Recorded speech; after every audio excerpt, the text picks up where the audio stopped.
Emotions affect people. Sentiment moves markets. The Summit Investor is brought to you by Sanlam Investment Management.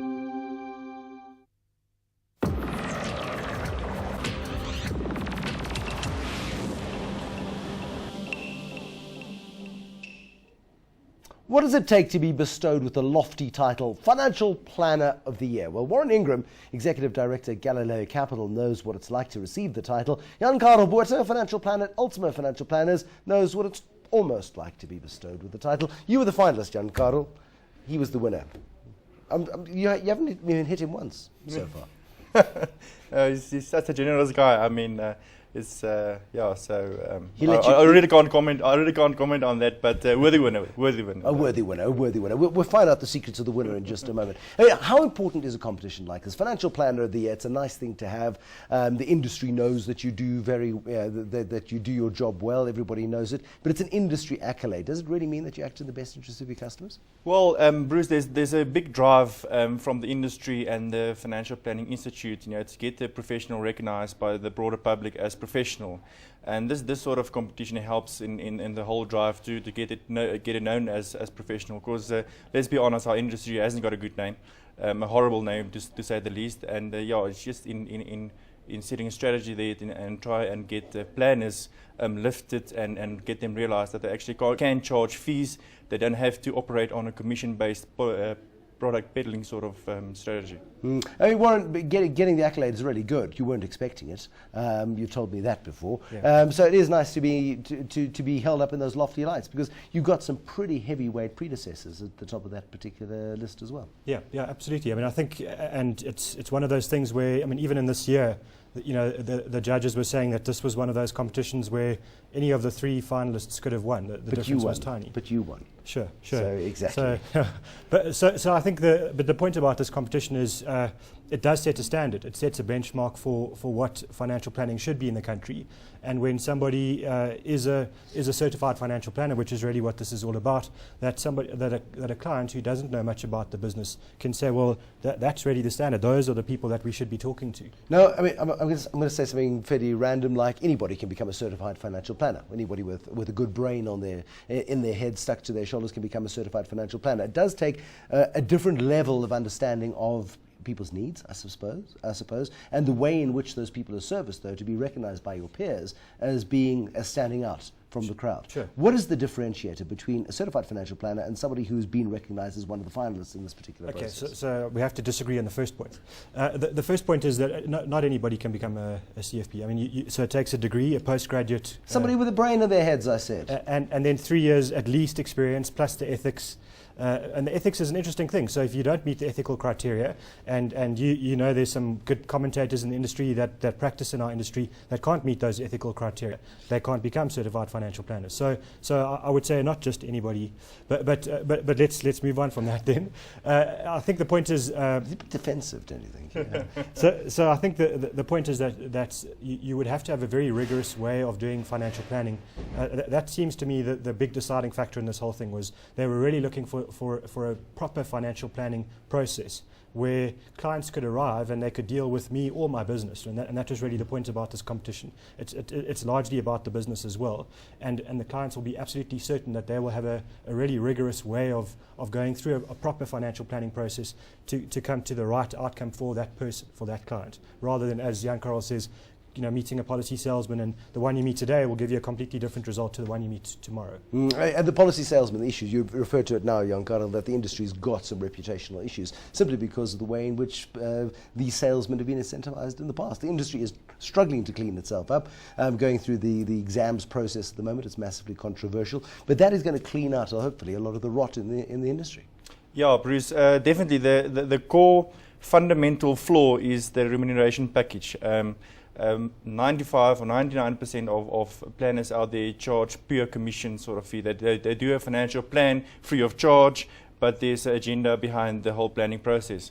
So I mean, the industry has been to my mind, a little bit over-regulated over the past year or two, or tending to over-regulation. But that's not really going to solve the problem, because unfortunately there are CFPs out there, like in any other professional industry. There are some certified planners or certified any other sort of professional out there that unfortunately is not on the right track in terms of processes, transparent charging of fees and that sort of thing. And that's what this competition and the FPI's drive is, to try to educate, try and to put processes in place to make available to individual financial planners out there to be able to charge a fee like you would be charged at your doctor or your dentist or your attorney, whatever the case might be. The interesting thing is, Warren, just recently you went onto Twitter. We both follow you, so we know what you do in your spare time. But you went onto Twitter and you said, would you like to pay commissions or would you like to pay a flat fee, say of R1,000 an hour or whatever the case might be? Overwhelmingly, the response was, no, pay commissions. We're kind of comfortable with that. I was astounded by that response. Yeah, I mean, I agree, 100%. So you sit here and you say, well, the whole world is moving towards this fee-based idea. That's what's been driven in Australia. Commission is a swear word. I mean, our industry, we would say we look down on people that charge commission. But the moment you put it out to a wider audience, people who don't understand the industry, they would say, well, I'm more than happy to pay a transaction fee. Whether it be an upfront commission or a rand-based fee, but once off, that's it. Give me the advice or give me the product, and that's the last time I want to pay the fee until the next time I need a product. So, I mean, which is, from my point of view, not crazy, because that's what people want. You can't criticize it. But is it what they want because they don't understand the alternative, or they don't understand the damage they're doing to their long-term savings? Well, I think they don't understand the adverse incentive here. So it incentivizes planners to then arrive, sell your product, earn as much as they possibly can up front, and move on. And I think people, it's a psychological thing. If the product pays the advisor, they feel like they're not paying the advisor.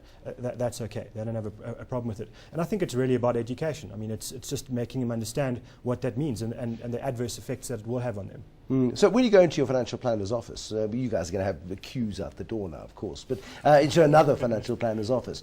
Basically, you've got to sit down and insist that you pay an upfront fee for the advice that you're given. And that advice is either going to be good or bad, and you're either going to like it or not, and you either go back for a second consultation or you don't. But that's what you should be insisting on, and if the financial advisor is not prepared to give that to you, Jan Karel, you've got to get up and walk out. Yeah, it should it should be red lights if he's not prepared to charge you on an hourly rate, that sort of thing. But typically you would look in terms of charging fees in two separate sectors. First of all, you would charge for setting up an investment structure, a financial planning, whether it be investment planning, estate planning, whatever the case might be, and then you would charge an ongoing management fee for managing that client's interest. So he can walk away off the financial plan. After he's paid for his financial plan, he can go and buy EFTs, whatever the case might be. But typically, you would also have an option to a client to pay a debit order, or to be facilitated via a fund provider in paying you an annual fee to manage your interests. And that's a much more transparent sort of way than just charging you an upfront commission. He gets 30,000 or 40,000 rand upfront, and there's no incentive for him to keep managing your interests. Well, at that point, we will leave it. A misalignment of interest. That's what the industry has been beset with over many years.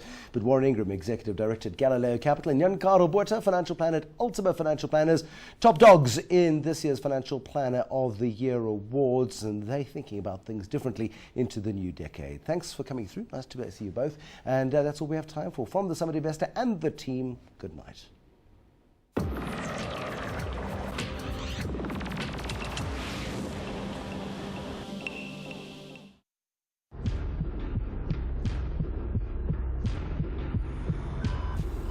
The Summit Investor was brought to you by Sanlam Investment Management. Understanding people and emotions is the key